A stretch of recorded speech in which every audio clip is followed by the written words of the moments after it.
One copy. I'm not exaggerating. A writer pours his soul into a manuscript, gets it published, and in the first week, it sells exactly one copy. Which is, I mean, that's every author's worst nightmare, right? You put Yeah. your heart on the page, and the world just responds with, well, total silence. It actually gets worse. 6 months later, a second copy sells. But here's the kicker. It was sold to the same guy who bought the first one. Oh, come on. So he probably just lost the first one or something. Exactly. Maybe he spilled coffee on it. That is just devastating. Wow. And it was enough to kill the deal. The publisher actually canceled the contract. They told the author, look, this isn't happening. Take the book and go. And most people would just give up there, burn the manuscript. Totally. But the author, Paulo Coelho, didn't. And thank goodness, because that book was The Alchemist.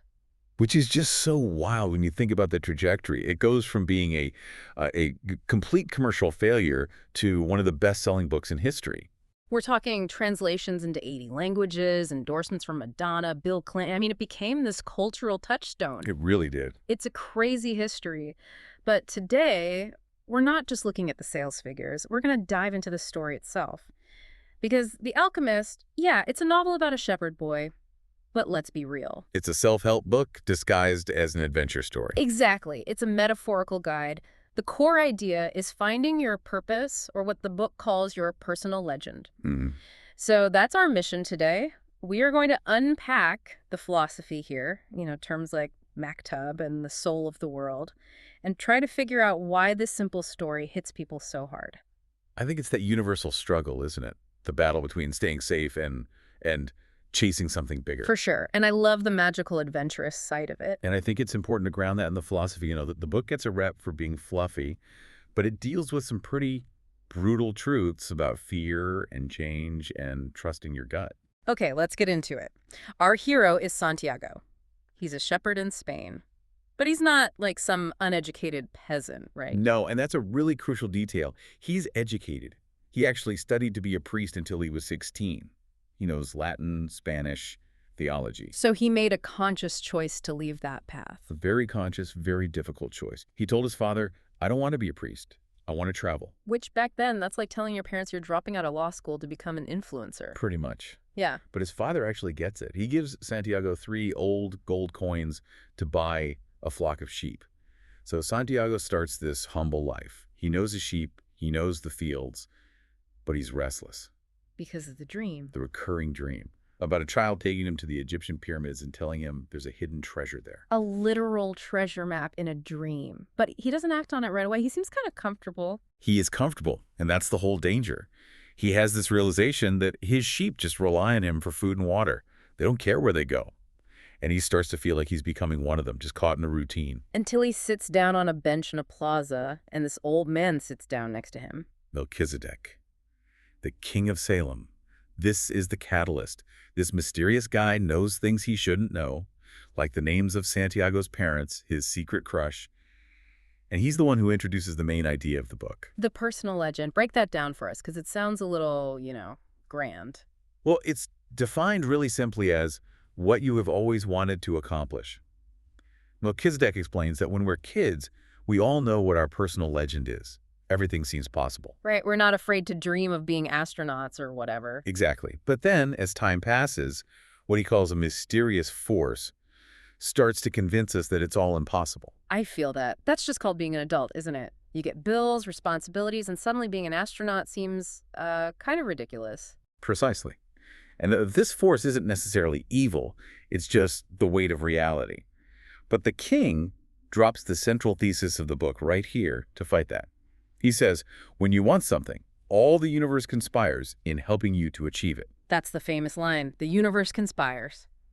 But then the king points out a baker in the plaza, and this is the part that always bothered me a little bit. How so? Well, he points to this baker and says, that guy wanted to travel when he was a kid, but he decided to buy a bakery first, save money, and maybe go to Africa when he's old. And the king frames this as, like, a failure. But I'm thinking, the baker has a business, a home. Is the book saying we all have to be drifters? See, that's the trap. It's not an attack on baking. It's an attack on deferral. The baker didn't buy the bakery because he loved baking. He bought it for the social status. He wanted people to call him a baker instead of a shepherd. Okay. So he traded his actual dream for what his neighbors would think of him. Yes. The king says, in the long run, What people think about shepherds and bakers becomes more important for them than their own personal legends. It's about letting society's expectations just run out the clock on your life. Okay, that makes more sense. It's the motive, not the job. So before the king leaves, he tells this story, the parable of the oil. I think this might be my favorite part. It's so good. So a boy visits a wise man in a castle to learn the secret of happiness. The wise man gives him a spoon with 2 drops of oil in it and says, "Go look around my castle, but don't spill the oil." So the kid just walks around terrified, right, staring at the spoon the whole time. He comes back, the oil is safe, but he didn't see any of the amazing stuff in the castle. Not a thing. Yeah. So the wise man says, "Go back, look at the marvels." The boy goes back, he sees the gardens, the art, and he comes back and, of course, The oil is gone. spilled it. And the wise man tells him, "The secret of happiness is to see all the marvels of the world and never to forget the drops of oil on the spoon." I love that. The oil is your responsibilities, right? Your job, your flock, paying the bills. And the castle is the joy of living. If you only look at the castle, you go broke, you neglect your duties, your life falls apart. But if you only stare at the oil, which is what the baker was doing, you walk through this incredible world and see absolutely nothing. It's like the anti-hustle culture argument, but also the anti-slacker argument. It's balance. Grounding plus wonder. So Santiago takes this all to heart. He sells his sheep. He takes the king's advice and these 2 magic stones, Urim and Thummim, to read omens, and he sails to Tangier, Africa. He is ready, and then Reality just hits him like a ton of bricks. it's a total disaster. He lands in Tangier, doesn't speak a word of Arabic, and within hours he trusts some new friend just because the guy speaks Spanish. And poof, all his money is gone. I mean, talk about a pivot. He goes from "the universe is conspiring to help me" to "I am broke and alone in a foreign country in one afternoon." What happened to the conspiracy? It's a test. The king warned him. But Santiago is just weeping in the marketplace. He was crushed. But then something clicks. He realizes he has a choice in how he tells his own story. He can see himself as a poor victim or As an adventurer looking for treasure? That's such a powerful reframe. I mean, he's still broke. The facts didn't change, but his mindset did. and that mindset lets him get up and do something. He finds work in a crystal shop, which brings us to the crystal merchant. Ooh, this character. I have to be honest, I just wanted to shake him. He's been running this dusty shop for 30 years. He tells Santiago his dream is to go to Mecca. It's a religious obligation. He has the money. Why doesn't he just go? It seems so irrational, doesn't it? But it's so human. The merchant just admits it. It's the thought of Mecca that keeps me alive. He's terrified that if he actually goes, he'll have nothing left to live for. So the dream is like a carrot on a stick he never wants to actually catch. Exactly. He prefers the fantasy. He's afraid that reality won't live up to it, or worse, that his life will feel empty after. So he just keeps the dream on a shelf. He is the complete opposite of Santiago. And Santiago just can't sit still. He immediately starts disrupting the poor guy's business. He's an innovator. He cleans the crystal, which brings in customers. Then he's like, let's build a display case outside.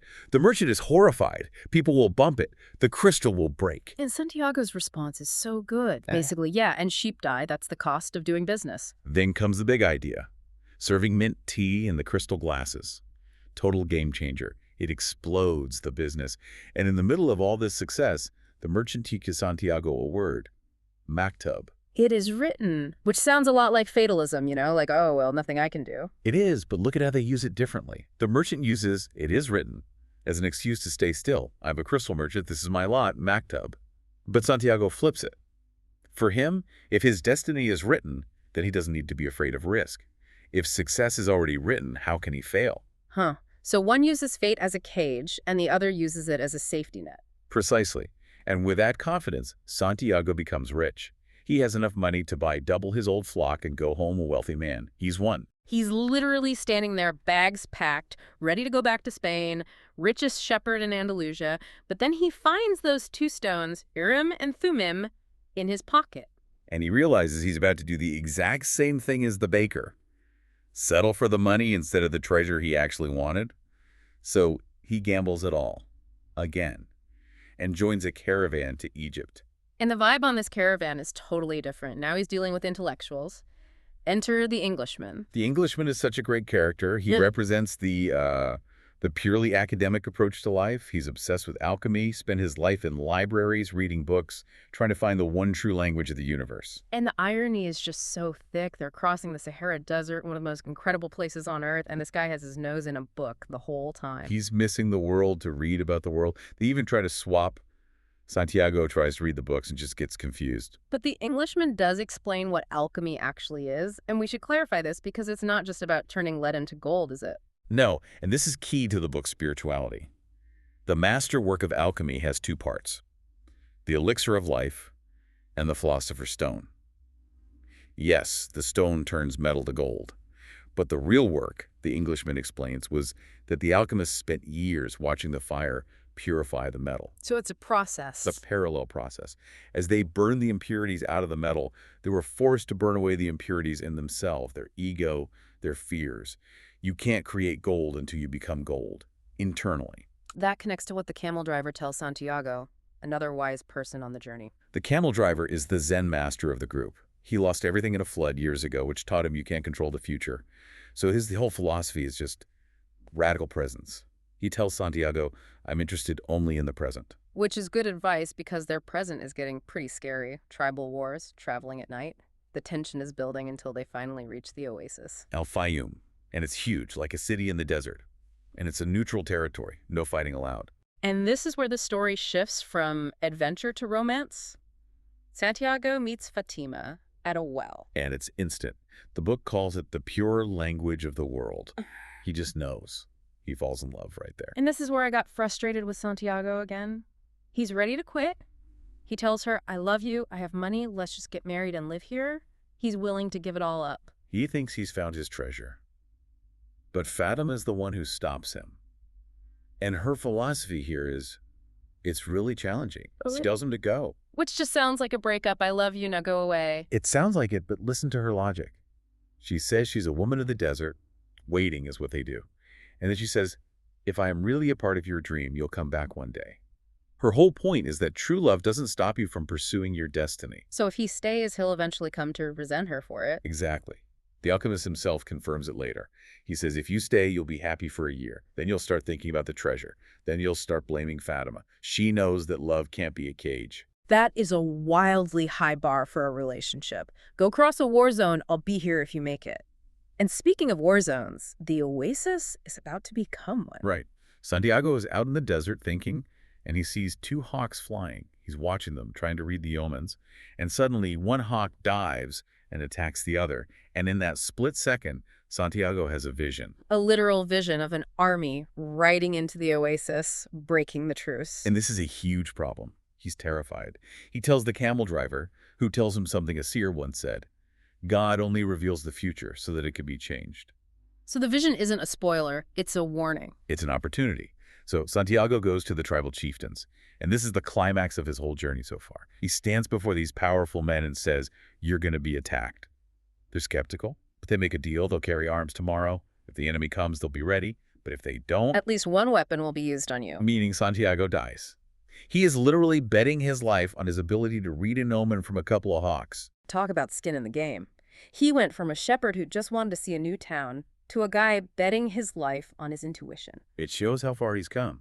He's not trusting logic or safety anymore. He's trusting the soul of the world. Now, we won't spoil exactly how that battle plays out, but just looking back on this journey, from Spain to the Sahara, it's not just about physical travel. No, it's internal alchemy. He started out wanting to change his location, but he ended up changing his nature. He burned away the fear, the need for safety, the reliance on what other people think. And he learned to avoid being the crystal merchant. That really is the key takeaway, I think. The crystal merchant is the true tragedy of the book. He had the dream, he had the means, but he built a cage out of his own comfort. He chose the idea of life over life itself. So the question for us is, where are we being the crystal merchant? Where are we choosing the fantasy over the risk? Well, where are we being the baker? Choosing the title in the house over the thing that actually, lights us up. The book asks you to trust that if you do jump, the universe has a net waiting. Even if that net looks like getting robbed in Tangier first. Right. The universe's help doesn't always look like help. Sometimes it looks like a disaster that forces you to change course. I want to leave everyone with a final thought from that parable of the oil. We're all busy.